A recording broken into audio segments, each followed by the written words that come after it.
Hi, my name is Haley, and today the claim that I'll be refuting is that Columbus Day is detrimental to the American society.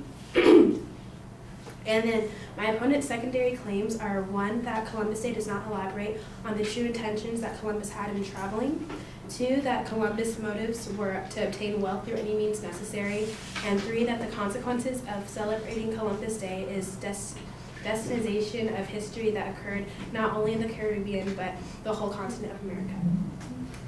My response to the first claim that the true story is not elaborated in history is that that's kind of the situation for all of history. Nothing is ever elaborated on in detail. Majority of it is just a one-sided perspective, and that's also proven through the what it's called the majoritism traditional way of teaching, in which the political philosophy or agenda that asserts the majority in one's power is put forth. And then so that's my review on that.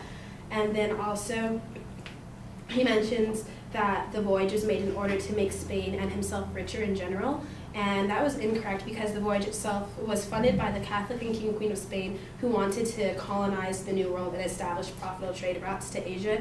So yes, they did want to receive money out of this whole ordeal, but it wasn't their only prime goal.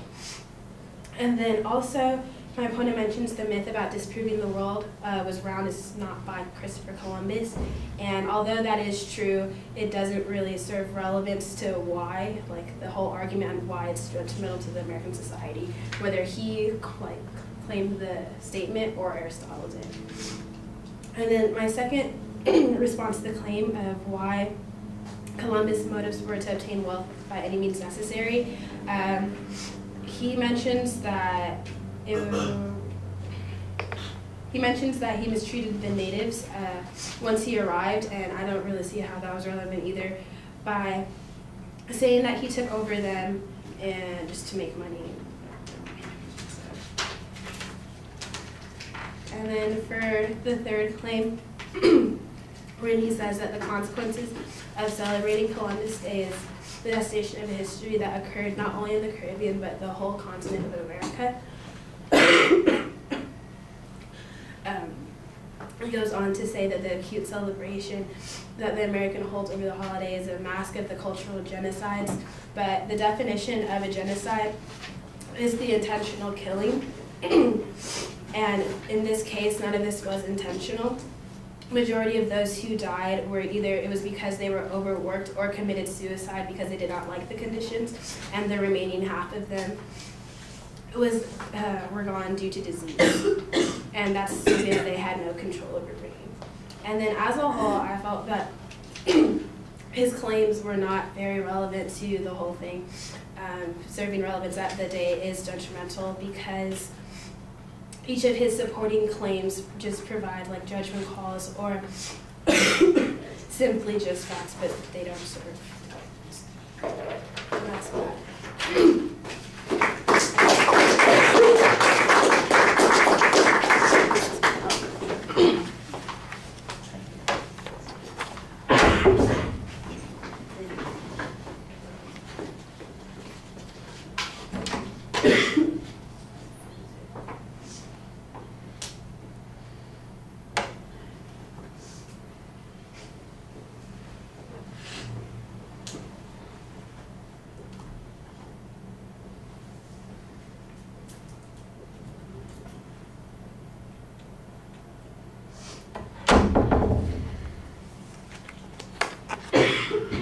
Well, structurally, everything was set up pretty clearly on the first point. Pardon me.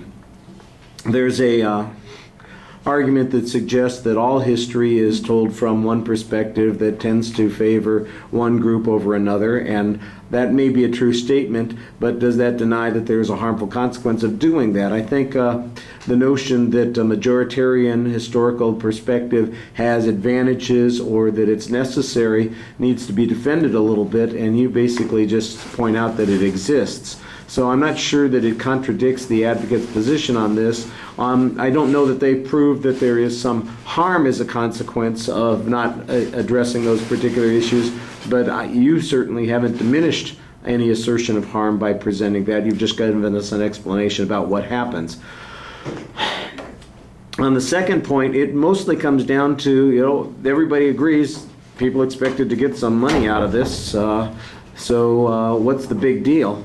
You know, I'm not exactly sure why that was a harmful thing in the first place, unless the manner in which they expected to exploit the New World was deliberately, like I said, evil or conniving or problematic in some way. You know, was the purpose to conquer that New World immediately and rape its natural resources and subjugate its people, or was it to do something else? I think that that those other things happened may be a consequence of having discovered a new world, basically, or how far it was to at least that part of the world, or not discovering the trade routes that were originally intended. But that doesn't necessarily mean that that was, you know, the intention of Columbus and the King and Queen of Spain. I think that, you know, this requires a little bit more analysis and historical reading on this, and I don't get any data on this particular point. It's just kind of a generic response on this particular point.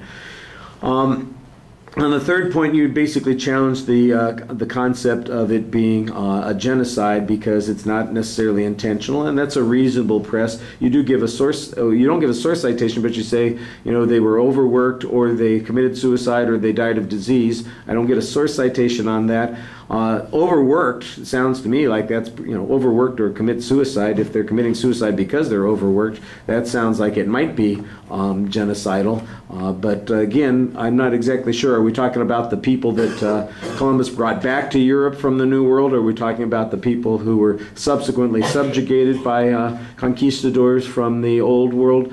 You know, to me, it's not very clear what it is you're saying at this particular point. All right, thank you.